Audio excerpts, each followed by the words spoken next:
नेपाल में हुए हिंसक प्रदर्शन और जिस तरह से आगजनी की घटनाएं आई हैं उस पर बीजेपी नेता राम कदम ने नेपाल में हुए हिंसक प्रदर्शन को लेकर बड़ी प्रतिक्रिया देते हुए संजय राउत की आलोचना की है। राम कदम ने इस बारे में कहा कि पीएम मोदी के समक्ष नेतृत्व में भारत सुरक्षित हाथों में है और यहां संजय राउत की भारत में दंगे होने की मंशा कभी पूरी नहीं होगी। ये बहुत दुखद है कि कुछ लोग हमेशा पाकिस्तान के प्रवक्ता की भूमिका में रहते हैं और जहां तक उद्धव ठाकरे की बात है तो वो अब अपनी खोई हुई जमीन तलाश रहे हैं।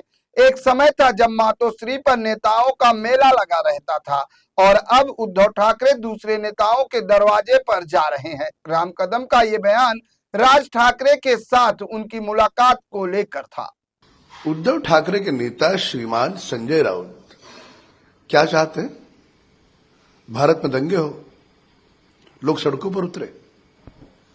जिस प्रकार से नेपाल में आगजनी हुई है, क्या वे आगजनी का सपना मां भारती के इस मिट्टी में देख रहे हैं?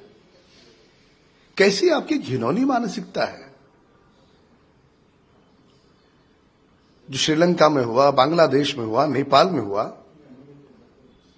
भारत सरकार आदरणीय प्रधानमंत्री नरेंद्र मोदी जी के सक्षम नेतृत्व में पूरी तरह से सुरक्षित है। पर दुर्भाग्य यह है कि उबाटा के नेताओं की तरह कुछ लोग पाकिस्तान के प्रवक्ता के रूप में हमेशा पेश आते हैं। तो इनकी मंशा यह स्पष्ट करती है कि पाकिस्तान में जो आतंकवादी छुपे हैं, उनकी मन की बात या उनकी सुपारी, यही इनका सपना है। तो भारत में दंगों का और आगजनी का सपना देखने वालों का सपना जब तक मोदी जी है कभी पूरा नहीं होगा। एक दिन ऐसा था कि मातोश्री में सभी नेता आया करते थे। अब विधि का विधान है कि अब मातोश्री छोड़ करके श्रीमान उद्धव ठाकरे को दर दर जाना उनकी मजबूरी है। कभी राहुल गांधी का घर हो, खरगे जी का घर हो, शरद पवार जी का हो या उनके अपने भाई राज ठाकरे जी का हो। अभी भी मनसे के कार्यकर्ता ये कैसे भूल सकते हैं कि राज ठाकरे जी के बेटे अमित ठाकरे, उनको हराने के लिए उद्धव ठाकरे ने अपना उम्मीदवार दिया था,